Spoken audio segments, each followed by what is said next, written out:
உங்களுக்கு தெரியாது, ஒண்ணும் கிடையாது. ஏன் இதை சொல்றது தெரியுமா? என்ன போன்ற இளைஞ காலேஜ் கல்யாணம் பண்ணிக்கிட்டானா. கல்யாணம் பண்ணோடனே இந்த புது பொண்டாட்டியை கூட்டு குலசாமி கோயில் போனான். சரிங்க. கோவங்களுக்கு வந்து இந்த புது பொண்டாட்டி கல்வெறிக்கு கீழே விழுந்துடுறான். அப்ப சொன்னா நான் சமயம் பிடிச்ச கல்வியை பொண்டாட்டி வர்ற இடத்துல இருக்கணுமா? அதே பொண்டாட்டி ஒரு வருஷம் எடுத்து ஒரு ஆம்பளை பிள்ளை வத்து அந்த ஆம்பளை பிள்ளைக்கு இப்ப சொன்ன குலசாமி கோயிலுக்கு தான் விட்டு போனானா. அதே பொண்டாட்டி அதே கல்வியில தரிக்கிறதா. அப்ப சொன்னா நான் சமயம் பிடிச்சவளை கீழே கல்வி எடுத்து பார்த்து வரணும். பாத்தீங்களா? புது பொண்டாட்டி இருக்கப்ப கல் எங்க இருந்துச்சு? கல்லு மேல இருந்துச்சு. ஒரு பிள்ளைதான் பார்த்தானா, பொண்டாட்டி மேல வந்துருச்சா. அப்ப பாருங்க, நல்ல ஒரு கூட சொல்றாரு, பேயிற மலையும் கட்டின பொண்டாட்டி ஒண்ணுடாங்க. பேயிற மலையும் கட்டின பொண்டாட்டி ஒண்ணா. என்ன காரணம் பாருங்களே, நல்லா பாருங்க. மழை பெய்தா நம்மளால சொல்லுவேன், மழை வேறு நச நசன் வெந்திய குழப்ப கிடைக்குதே வேணா. வீட்டுல கட்டின பொண்டாட்டி பேசினா சொல்லுவானா, நச நசன் உயிரை போட்டு வாங்குறாரு. பாருங்க, மழையே வேணும் அப்ப சொல்லுவானா, மான பாரு ஒரு மழை பெய்யக்கூடாது அப்படி போட்டு பார்க்குதேன்னு வாடா. அதே போல கட்டின கொண்டாடி கோச்சுக்கு போயிருந்தானா அப்ப சொல்லுவானா, பிள்ளைகளை பார்க்கணும் தோறாக்கணும் அக்கறை இல்லாம மக்கள் வீட்டுல இருந்துட்டா வருவானா. அப்ப எது உலகத்துல உண்மைன்றதை தெரிஞ்சுக்கணும்ல, நல்லா தெரிஞ்சுக்கங்க.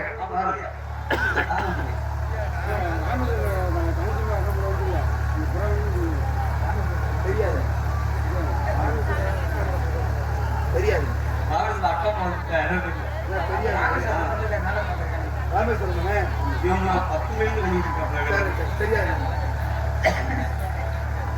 கட்டின கொண்டாடி புதுசு போகும்போது புதுசனை பார்த்து நினைப்பான், நம்ம பத்த வச்ச அடிப்படை எவ்வளவு பிடிச்சிருக்கு பத்த வைக்க போறோம் தெரியல நினைப்பான். அதே பெத்த தாய்க்கு உயிர் போகும்போது மகனை பார்த்து நினைப்பாலாம், சந்தானத்து உலகத்துல நம்ம பிள்ளை எப்படி குறைக்க போறானோ தெரியலையே நினைப்பாலாம். இப்படிதான் உலகத்துல தாய் பாசம் சொல்லிக்கொண்டு ஆக அன்பு நாடகக்கலா ரசிகர் குழுக்களே, அன்பு அண்ணன் நாடக உலகத்தில் சூப்பர் ஸ்டார் முத்தப்பாண்டிய நாடகத்திலே சொல்ல சொல்லி அன்பு நாடகக்கலா ரசிகர்களுக்காக கண்ணு பொருந்தா ஒளிவல்ல ஒன்னு நினைச்சு வாழ்ந்து வந்தேன் மனசுலே. இப்ப மதுரை சங்கத்துல நான் ஒரு 5-6 லட்சத்தை இழந்தது தேர்வு.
இந்த பாட்டு பாடுறே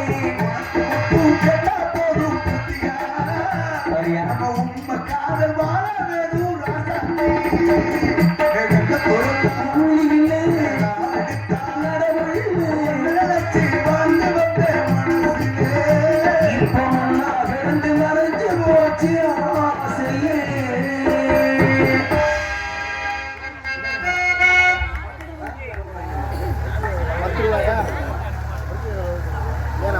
அன்பளிப்பே வாங்குறதுல பெருசா நினைச்சு காலைல என் பேர் சொல்லி நீங்க டீ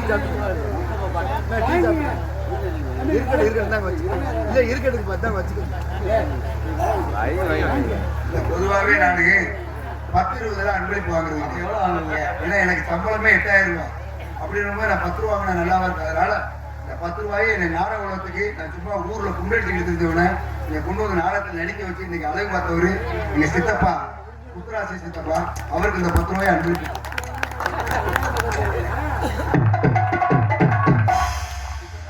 இடத்துல காதலாகி கசிந்து கண்ணீர் மல்க ஓதுவார்தமை ஊத்தெழுந்த வேதம் 4 நாத நாமம் நமச்சிவாய வாழ்க வேண்டிய இறைவன் மீது 63 நாயன்மார்கள் காதல் கொண்டார்கள். அதனால இந்த தமிழ்நாட்டில் அவங்களுக்கு பெருமை.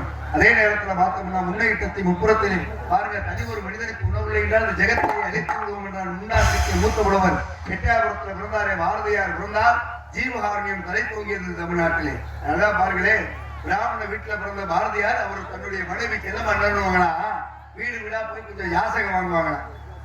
வீடு வீடா போய் கொஞ்சம் யாசகம் வாங்குவாங்க. ஏன்னா அந்த அம்மாவுக்கு குழந்தைக்கு பால் கொடுக்கறதுக்கு கொங்கையில பால் சுரக்காது. பாத்தீங்களா இவ்வளவு வறுமையில இருப்பாங்க. அந்த அம்மா சாப்பிட்டா தானே பிள்ளைக்கு பால் கொடுக்க முடியும். அவ்வளவு வறுமையில வாழ்ந்தவங்க என்ன பண்ணுவாங்க, வீடு வீடா கொஞ்சம் யாசகம் வாங்கி அரிசியை வாங்கி ராத்திரிக்கு பொங்கி சாப்பிடுன்னு வச்சிருப்பாங்க. இந்த அரிசியை வாங்கணும்னு அந்த அரிசியை பார்த்தோன்னே அந்த காலத்துல வீட்டுல திருகுன்னு ஒன்று இருக்கு பாத்துக்கீங்களா, என்ன பண்ணுவாங்க, அந்த அரிசியை புறா போட்டு அரைச்சி காக்காவுக்கு குருவிக்கு மைனாவுக்கு அள்ளி விதப்பாரா பாரதியார். இதில் பார்த்து செல்லமா கேட்பாங்களா, சாமி ராத்திரிக்கு பொங்கி சாப்பிட்றதுக்கே வேலை இருந்துச்சு, இதை அரைச்சி இப்படி காக்காவுக்கும் குருவிக்கு அள்ளி விதைக்கிறீங்க, நம்ம என்ன பண்றதுன்னு கேட்பாங்களா. அப்ப அதுக்கு பாரதியார் சொன்னாரா, செல்லம்மா உனக்கு நான் இருக்கேன், எனக்கு நீ இருக்க, இந்த காக்கா குருவி மைனாவுக்குள்ள இந்த உலகத்துல யார் இருக்குன்னு சொல்லி பிற ஜீவராசிகள் உள்ள ஜீவகாரண்யம் காமித்தவை தமிழர். அப்படிப்பட்ட பாரதியார் பிறந்தார். சுத்த சைவ சன்மார் ஜீவகாரண்யம் தலை தூங்கி. அதே நேரத்தில் வாடிய வயிறை கண்டபோதெல்லாம் என் மனம் வாடின என்று வள்ளலார் அருள் பெருஞ்சோதி தனிப்பெருங்கருணை, அருள் பெருஞ்சோதி தனிப்பெருங்கருணை வள்ளலார் பிறந்தார். சுத்த சைவ சன்மார்க்கம் தலை தூங்கியது தமிழ்நாட்டிலே. அதே நேரத்தில் முன்னையிட்டத்தை முப்புறத்திலே, விண்ணையிட்டத்தை தென்னிலங்கையிலே, அன்னையிட்டத்தை அடிவெட்டிலே, நாடன்ததை மூழ்கம் மூழ்கமே சொல்லி பெற்ற தாய்க்காக பச்சை வாழைமட்டை எரிச்சது தமிழ்நாடு. எங்கேயாவது பச்சை வாழைமட்டை தீப்பிடிச்சு எரியுமா? எரிந்தது தமிழ்நாடு. எப்பொழுது? பூம்புகார் பட்டினத்துல 9 கோடிக்கு சொந்தக்காரர் பட்டினத்தை செட்டியார். அந்த நாளையில எத்தனை கோடி வச்சிருந்தாரு? அந்த நாளையில 9 கோடி வச்சிருந்தாரு. இன்னைக்கு 1 கோடி வச்சிருந்தாலே சொல்லுவேன், அடுத்த தொகுதியில நான் தாண்டா எம்எல்ஏ. ஆனா 9 கோடி வச்சிருந்த பட்டினத்தார் தான் மகனை கொடுத்து பொன்பொருளை கொடுத்து வைரம் வைடூரிய முத்து பவளம் வாங்கிட்டு வாப்பான்னு அனுப்பிச்சு விட்டாரு. போன மகன் நல்லபடியாத்தான் வாங்கினேன், ஆனா வீடு திரும்பும் போது கொஞ்சம் கல்வர் பயம். அதனால அந்த காலத்துல இந்த சாணி எல்லாம் தட்டி வரட்டி இருக்கு பாத்தீங்களா, இந்த வரட்டுக்கு என்ன பண்ண வைரம் வைடூரிய முத்து பவளம் எல்லாம் பொதித்து எடுத்து வீட்டுக்கு எடுத்துட்டு வர. மகன் வந்த சேதி கட்டி வாசலுக்கு ஓடி வந்தார் பட்டினத்தார். மகனை பார்த்தோன்னே என்ன கேட்டிருக்கணும், அதே நேரத்துக்கு நேரம் சாப்பிட்டாடா, போன வேலை நல்லபடியா முடிச்சாடான்னு கேட்டிருந்தா பிரச்சனை இல்லை. வாசலுக்கு ஓடி வந்த பட்டினத்தார் மகனை பார்த்தோன்னே கேட்டார், எங்கடா வைரம் வைடூரியத்தா எங்கடான்னு கேட்ட. அட ஏப்பா காசு காசுன்னு அழையுங்க, காதற்ற ஊசியும் கடவர வராதுன்னு சொல்லி உடைக்க வரட்டை ஓடச்சுன்னா வைரமும் வைடூரியமும் சிந்தி செதறி ஓடிச்சான். பட்டினத்தாருடைய கண்ணுக்கு அது தெரியல. பெத்த மகன் சொன்ன வார்த்தை காதல் ஒழிச்சிச்சு, காதற்ற ஊசியும் கடவர வராது. அப்படின்னா என்ன அர்த்தம் தெரியுமா? சத்திவேலு சட்டை கழிச்சிருச்சுன்னா என்ன பண்ணுவேன், ஊசியை வச்சு தப்போம். இந்த தைக்கிற ஊசிக்கு கொண்ட உடஞ்சு வச்சுன்னா எதுக்காவது ஆகுமா? எதுக்குமே ஆகாது. அந்த உடஞ்ச ஊசியை கூட சுடுகாடு போகும்போது எடுத்துக்க முடியாது. பெத்த மகனே இந்த வார்த்தை சொல்றானே, இதுக்கப்புறம் இந்த காசு பணம் சொத்து வச்சு என்ன ஆகணும்? அப்புறம் எதுவுமே வேணாம்னு எல்லாத்தையும் தூக்கி எறிந்து துறவரம் மேற்கொண்டார் பட்டினத்தார். மேற்கொண்ட பட்டினத்தாருக்கு ஒரே ஒரு கடமை மட்டும் இருந்துச்சு, பெத்த தாய்க்கு தகனம் பண்ண வேண்டிய கடமை, தாய்க்கு கொல்லி வைக்க வேண்டிய கடமை மட்டும் இருந்துச்சு. ஒரு நாள் அந்த தாயின் தவறி போனால் தாயுடைய சடலத்தை கொண்டு சுடுகாட்டுக்கு போயிட்டான். போனவனே பாருங்களேன், எல்லா விறகெல்லாம் அடுக்கி வச்சு யாரா கொல்லி வைக்கிறது கேட்கிறப்ப தக்க சமயத்துல வந்து நின்றார் பட்டினத்தார். பார்த்தார், 10 திங்கள் ஈண்டெடுத்த தாயிடா, முந்தி சரிய உடனடிக்க எறும்பு கடிக்காம ஈமுக்காம என்னை பெற்றெடுத்த தாய், அவன் மேல அப்படி விறகு அள்ளி வச்சிருக்கீங்களே, அவன் மேனி நோகாதா சொல்லி விறகப்புற விளக்கி விட்டு தாயுடைய சடலத்தை தூக்குனாராம். ஊரே பார்த்து சிரிச்சுட்டான். இந்த ஊர்லயே பெருமண்ட கோடீஸ்வரன் இப்படி பைத்தியமா போனானையான்னு சொல்லி. பக்கத்துல பாருங்க கதலி தோப்பு இருந்ததா. கதலினா என்னது? வாழை தோப்பு. இந்த வாழை தோப்புல இருந்து பச்சை வாழை மட்டை கூட எடுத்து கொண்டு வந்து அடுக்கினார். தாயுடைய சடலத்தை மேல தூக்கி வச்சாரு. அப்பதான் பாருங்க ஊரே உண்மையாவே அவனுக்கு பைத்தியம் தாண்டா பிடிச்சிருச்சு, எங்கேயாவது பச்சை வாழை மட்டை தீ பிடிச்சி எரியுமானான்னு கேட்டுச்சான். அப்பதான் பாருங்க கையில கொல்லிக்கட்டையை பிடிக்கல, தீப்பந்தத்துல தீயும் மத்த வைக்கல, ஆனா பாடுனா உன்னையிட்டத்தை முப்புறத்திலே விண்ணையிட்டத்தை தென்னிலங்கையிலே என் அன்னையிட்டத்தை அடிவெட்டிலே நான் விட்டதை மூழ்கமே சொல்லணும். பெத்த தாய்க்காக பச்சை வாழமட்ட தீப்பிடித்து எரிந்தது தமிழ்நாடு. அப்படிப்பட்ட பெருமையானது தமிழ்நாடு. அப்படிப்பட்ட தமிழ்நாட்டிலே தொண்டை மண்டலத்திலே வந்திருந்தோமானால் எமது கழகத்திற்கு ஏதாவது வழி கிடைக்குதா என்று சுற்றி முற்றி கவனிப்போம். சத்தம்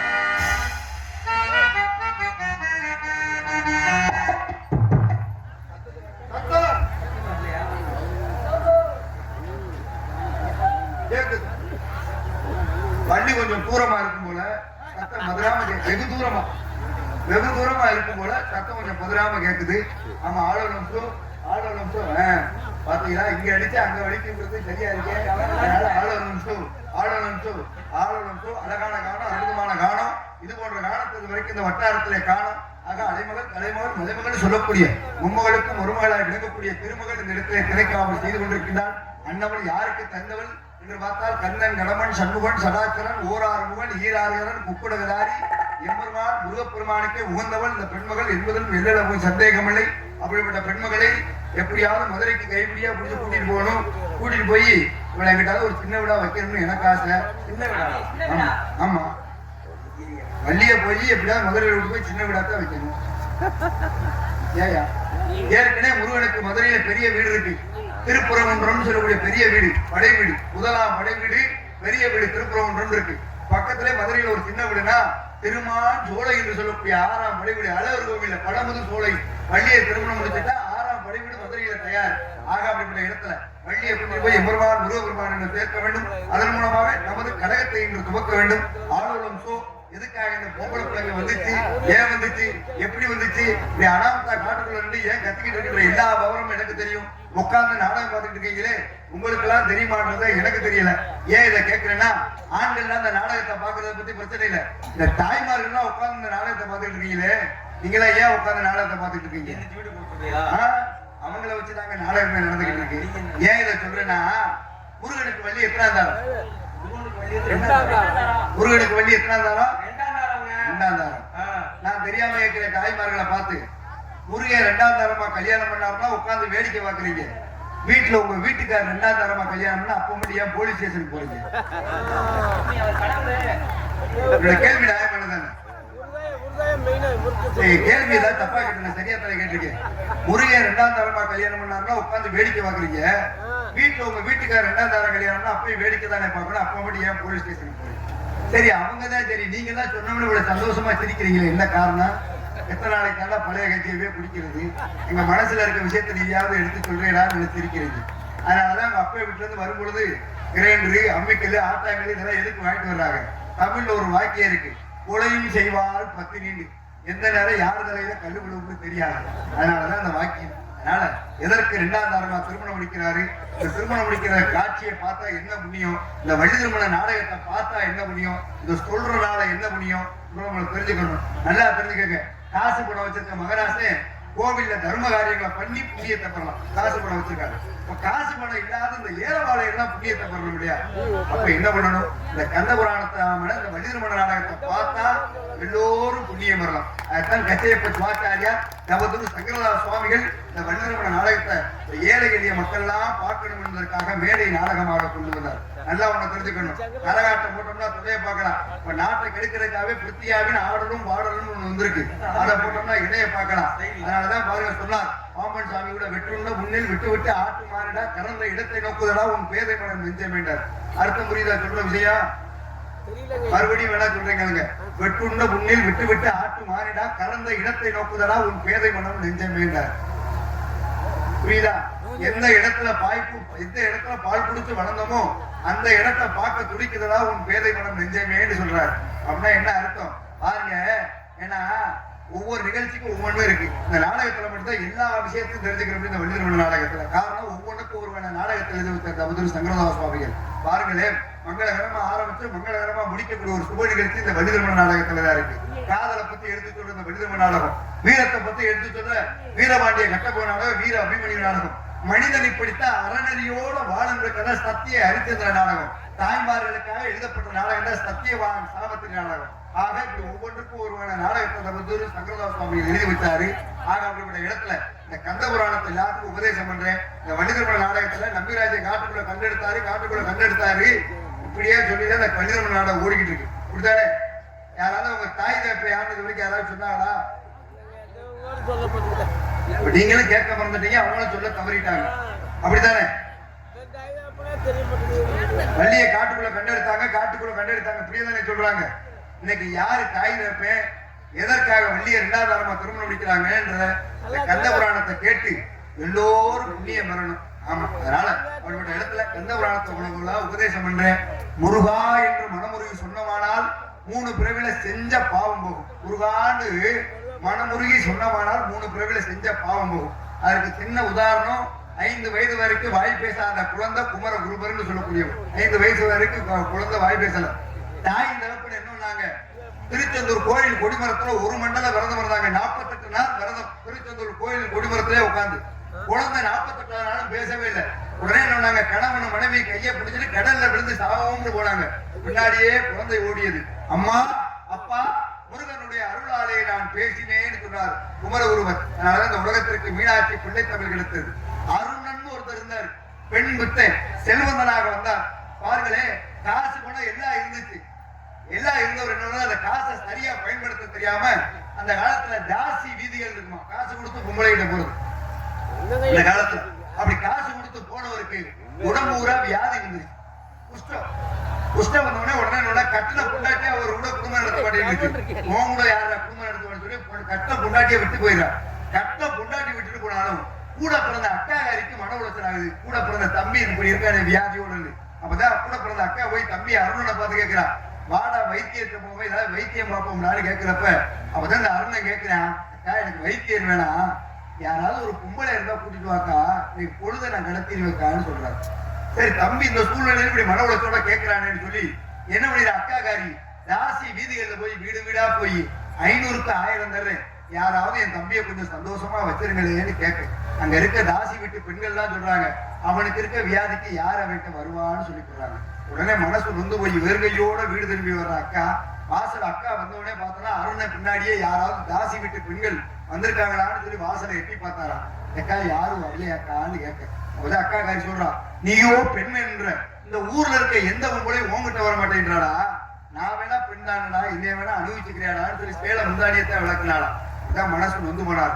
கூட பிறந்த அக்காவே இந்த வார்த்தை சொல்றா, இந்த பாவம் நிறைந்த பூமியில இதுக்கு மேல நம்ம உயிரோட இருக்கணுமாயா, இந்த உயிரை உடனே மாய்த்துக் கொள்ள வேண்டுமே என்பதற்காக புறப்பட்டார். திருவண்ணாமலை கோயில் கோபுரத்திலேயே தற்கொலை விடுவதற்காக போனவருக்கு பாருங்களே, கிரிவலம் வரக்கூடிய அடியார்களுக்கு ஒரு சிவனடியார் உபன்யாசம் பண்ணிக்கிட்டு இருக்கார் கோயில் வாசல்ல இருந்து.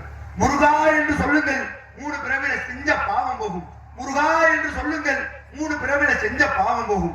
முருகா என்று சொல்லுங்கள் 3 பிறவில செஞ்ச பாவம் போகும்னு சொல்லிட்டு இருக்காரு. அப்பதான் சாக போன அருணனை பாக்குறாரு. தம்பி இங்க வாங்க தம்பி, முருகா என்று சொல்லுங்கள் 3 பிறவில செஞ்ச பாவம் போகும்னு சொல்றாரு. அட ஏயா இதையா ஏன்ட்ட சொல்ற, நானே சாக போறேன், என்னட்ட போய் இதை சொல்லிட்டு இருக்கேன்னு சொல்றாரு. சொன்னவர் கேட்டுட்டு போனவர் என்ன பண்ணாரு பாருங்க, திருவண்ணாமலை கோயில் கோபுரத்துல ஏறிக்கிட்டே இருந்தாரு.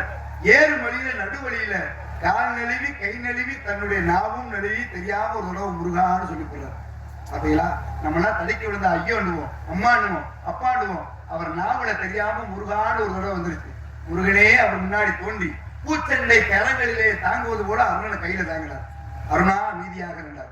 ஒரு பொம்பளையால கொஞ்ச நேரம் அமைதியாக சொல்லுங்க இருக்க முடியுமா? ஆனா 12 ஆண்டு அமைதியாக இருந்தார். முருகன் சொன்னார்னு ஒரே காரணத்துக்காக மறுபடியும் 12 ஆண்டுகளுக்கு அருணா என் மீது பாடினார். நான் என்னையா பாடுவேன், நானே ஊர் ஊரா பெண்முத்தனாவே சங்கு சங்குன்னு தெரிஞ்சவன், எனக்கு என்னையா தெரியும்னு கேட்கப்ப. அப்பதான் என் மீதாக முத்து முத்தாக தமிழ் எடுத்து பாடு என்று சொல்லும் பொழுது அப்பதான் பாடினார். பாதி மதினது போது மணிக்கடை நாதனருடைய குமரேசா பாகு கனிமொழி மாது புறமகள் பாதமருடைய மணவாளான்னு சொல்லி பாடினால்தான் அருணகிரி நாதர் என்று சொல்லக்கூடிய ஒரு உலகத்திற்கு திருப்புகளோட கிடைத்தார் நமக்கெல்லாம். பார்த்தீங்களா, முருகான்னு சொன்னனால ஏற்பட்ட நன்மை இந்த உலகத்துல நிறையா. அப்படிப்பட்ட முருகப்பெருமான் சிவனாருடைய வருதிப்படி சிவனுடைய நெற்றிக்கு வந்த 6 தீப்பொறிகளாக தோன்றுகின்றார். 6 தீப்பொறிகளாக தோன்றிய முருகப்பெருமானை அக்கினி பகவான் கரங்களிலே வாங்க, அக்கினி பகவானும் தாங்க முடியாமல் வாயு பகவான் கையிலே கொடுக்க, வாயு பகவான் தாங்க முடியாமல் வர்ண பகவான் கையிலே கொடுக்க, வர்ண பகவான் தாங்க முடியாமல் கங்கையிடம் கொடுக்க, கங்கை கொண்டு வந்து கரங்களிலே மாற்றி மாற்றி சரவணம் எனும் ஞான பொய்கையிலே விட. சரவண பொய் எங்க இருக்கு? எல்லாரும் பழனியில இருக்கு, திருப்பரங்குன்றத்துல இருக்குன்னு சொல்லக்கூடாது. நான் சொல்ற சரவண பொய்கை இமயமலையுடைய அடிவாரம் கைலாயத்துடைய அடிவாரத்துல இருக்கு. சரண் என்றால் தெருவை, தெருவை நிறைந்த பொய்கை, பொய்கையிலே 6 கமலமலர், கமலம் என்றால் தாமரை மலர், தாமரை மலரிலே எம்பெருமான் முருகப்பெருமான் பூவுலகில் அவதரித்தார். அப்படிங்களா, இப்ப கதாநாயகன் முருகன் எப்படி வந்தார்ன்ற விஷயத்தை தெரிஞ்சுக்கிட்டோம். வள்ளி எப்படி வந்துச்சு, தெய்வயானை எப்படி திருமணம் முடிக்கிறார்ன்ற விஷயத்தை தெரிஞ்சுக்கிட்டோம். மகாபலி சக்கரவர்த்தி ஒருத்தர் இருந்தார். நாட்டு மக்கள் கேட்ட தான தர்மங்களை எல்லாம் கொடுத்து இந்திரலோக பதவி அடைவதற்காக போனார். போனவரை பார்த்தா அப்பதான் மகாவிஷ்ணுவே புள்ள வடிவத்துல வந்து வாமன அவதாரத்தில் வந்து மகாபலி எனக்கு 3 அடி நிலம் இருந்தார், எடுத்து கேட்டார். 1 அடினால் விண்ணை இழந்து, 2 அடினால் மண்ணை இழந்து, 3வது அடி நான் எங்கேயா வைக்கணும்? பெருமாளே, உங்களுடைய திருவடி கூட நான் கொடுத்து வச்சிருக்கணும், உங்க காலை தூக்கி என் தலையில வைங்கன்னு சொன்னார். அதனாலதான் பெருமாள் கோயிலுக்கு போனா தலையில ஒரு கும்பா வைப்பாங்க பார்த்திருக்கீங்களா? அங்கே பெருமாளுடைய திருவடி இருக்கின்றதா? பெருமாளை பாதாள லோகத்துக்கு மகாபலியை அனுப்புகிறார். அனுப்பின உடனே அந்த சந்தோஷத்துல இங்க வர்றது கஷ்டத்துல வர்ற கண்ணீர், அது எப்பவுமே புகைக்கும். இங்க வர்றது ஆனந்த கண்ணீர். இந்த ஆனந்த கண்ணீரில் இருந்து அவதரித்தவள் தான் அமிர்தவள்ளி, சுந்தரவள்ளி என்று சொல்லக்கூடிய 2 மாதர்கள். அமிர்தவள்ளி தெய்வேந்திரனுக்கு வளர்ப்பு மகளாக தேவலோகத்துல ஒரு யானை இருக்கும். நம்ம ஊர்ல இருக்க யானைலாம் கருப்பு நிறமா தானே இருக்கும், ஆனா அங்க இருக்க யானை வெள்ளை நிறத்துல இருக்குமா. அந்த யானைக்கு பேரு ஐராவதம்னு பேரு. இந்த யானையே வளர்த்தனாலதான் அவ பேரு தெய்வ யானை. யானையே வளர்த்துச்சு, அதனால அவளுக்கு பேர் தெய்வ யானை. அப்படிப்பட்ட தெய்வ யானையை சூரபதுமனை அழித்து ஆட்கொண்டதற்காக 30 தேவர்கள் எல்லாம் ஒன்று கூடி, ஊருக்கு பேர் சிவகிரி, பரங்கிரி, அங்கே சமணர்கள் இருந்தனால தென்மரம் குன்றம் என்றார்கள். நம்மால் சாஸ்திர சம்பிரதாயப்படி ஆக ஊரவே திருப்பி வச்சார். அதனாலதான் ஊருக்கு பேர் திருப்பரங்குன்றம் என்று சொன்னார்கள். அப்படிப்பட்ட மதுரை திருப்பரங்குன்றத்திலே மலைமகனுக்கு மலையிலே வைத்து திருமணம் முடிச்சு. இப்போ முருகனுக்கும் தெய்வ யானைக்கு திருமணம் முடிச்சிருச்சு. இப்போ வள்ளின்றவ எப்படி வந்தான்னா, மகாவிஷ்ணு மானிசனாக மாறி தவக்கோலத்தில் அமர அங்கே மகாலட்சுமி மானாக போய் நிற்கிறார். இந்த மானிசன் மான நோக்க மான் கருவுற்றது பாத்தீங்களா? மகாவிஷ்ணு மானிசனா மாறி தவத்துலதான் உட்கார்ந்து இருந்தாரு. அங்க மகாலட்சுமி என்ன பண்றா? தவத்தை கலைப்பதற்காக மானா போய் நிக்க, இந்த மானிசன் நோக்க மான் கருவுற்று மானுடைய வயிற்றிலிருந்து பிறந்தவத வள்ளி. வள்ளி எப்படி பிறக்கிறான்னா, வள்ளிக்கிழங்கு தோன்றின பள்ளத்துக்கு பக்கத்திலேயே வள்ளிக்கிழங்கு தோன்றின கொடி கிழங்கு. சக்கரவள்ளி கிழங்கு தோன்றிருக்கீங்களா? முதல்ல கொடியை எடுத்துதானே சக்கரவள்ளி கிழங்கு எடுக்க முடியும். அது போல வள்ளிக்கிழங்கு எடுக்கணும்னா முதல்ல கொடியை எடுத்து போடணும். இந்த கொடியில போய் இந்த மான் இந்த குழந்தையை ஈண்டிச்சு. வேட்டைக்கு போன நம்பிராஜன் குழந்தைய பார்த்தாரு. ஆக அவருடைய முறைப்படி கனக வேங்கை பூங்குரத்தின்றது பேர் வள்ளிக்கு பேரு. அவங்க சம்பிரதாயப்படி வேடுவ குலத்துல பிறந்தனால வள்ளிக்கு பேரு கனக வேங்கை பூங்குரத்தி. வள்ளிக்கிழங்கு தோன்றின கொடியில குழந்தை கிடந்தனால வள்ளின்னு ஒரு பேரு. ஆக மகாவிஷ்ணு ஆனந்த கண்ணீர் அவதரித்தனால இவளுக்கு பாரு அமிர்தவள்ளி, சுந்தரவல்லின்னு பேர் ஒரு பேரு. இதுதாங்க வள்ளிக்கான பேரு. இதான் வள்ளி திருமண நாடகத்துடைய சாராம்சம். கேட்ட அடியார் பெருமக்கள் அத்தனை பேருக்கு நன்றி. யாம் பெற்ற இன்பம் இந்த வைஜகமும் பெற வேண்டும். கந்த புராணத்தை கேட்ட அடியார் பெருமக்கள் உங்கள் வாழ்வில் நோயற்ற வாழ்வும் குறையற்ற செல்வமும் சகல சௌபாக்கியம் பெருவாழ்வும் வாழ வேண்டும் என்று எல்லாம் உள்ள அந்த ரத்னகிரி சாமியுடைய அருளாலே எல்லாம் பெருவாழ்வு வாழ வேண்டும் வேண்டி விரும்பி கேட்டுக்கொள்ள நன்றி. வணக்கம். நன்றி நன்றி. கைதட்டின அனைத்து ஆன்மீக அன்பர்கள் அத்தனை பேருக்கு நன்றியான வணக்கம். ஏன்னா வெண்தட்டு, பொன்தட்டு, செந்தட்டு என்று சொல்லக்கூடிய மூவகை தட்டு. இந்த உலகத்துல இந்த தட்டு தான் 3 தட்டு தான் பெருசு. அதுக்கு மேல இந்த நாடக நடிகர் நாங்களாம் எங்க உசுருக்கு மேல பெருசா நினைக்கிறது இந்த ரசிகருடைய கைதட்டுன்ற ஒரு விஷயம். ஆரம்பித்த கைதட்டி கௌரவப்படுத்தி அன்பு நாடகக்கலா ரசிகர் மக்கள் அத்தனை பேருக்கு நன்றி. ஆமா, அப்படிப்பட்ட இடத்துல வருகிறான் காவலாளி. அவனே விடத்துக்கு அரியவன் உரிய பொருள் தெரிகின்றது. வந்திருப்போம் கோமாளியா, ஏமாளியா, இல்ல தூக்கு வாலியா, இல்ல என்னை எய்த்து நிற்பதான் வாலியா என்று பார்ப்போம். வந்திருப்போம் காமெடியனா இல்ல காமடையனா என்று பார்ப்போம். நாராயண நமக.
தெய்வமே சொன்னோம்னா ஒரு வார்த்தை சொன்னோம்னாலே நமக்கெல்லாம் புண்ணியம், நம்மளை சார்ந்தவர்களுக்கெல்லாம் புண்ணியம். ஆக ஒருத்தர் நாடகம் நடிக்காம 3 தலைமுறை உட்கார்ந்து கஞ்சி குடிக்கலாம். அதனால இந்த அருமையும் பெருமையும் இந்த கைதட்டெல்லாம் யாருக்கு போய் சேரணும்னா, ஊர்ல குண்டடிச்சுட்டு தெரிஞ்ச இதை கொண்டு வந்து நாடக மேடையில பேச வச்சு அழகு பார்த்தாரு எங்க சித்தப்பா முத்துராசி சித்தப்பாவுக்கு தான் எல்லாருமே சேரும். ஆமா, சரியான காவலாளி அவனே விடத்துக்குரிய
தவிப்பவர்க்கு உதவியை நீ படிப்பாய் தவிப்பவர்க்கு உணவு நீ படிப்பாய் மூர்த்தி உள்ள உனக்கெல்லாம் புத்தகத்தில் படிப்பல்ல சக்தி உள்ள உனக்கெல்லாம் சத்தியத்தில் படிப்பில் அது இருப்பது எத்தனை பேரோ உன்னிடம் கொடுப்பதற்கு ஓம் சாந்தி ஓம் சாந்தி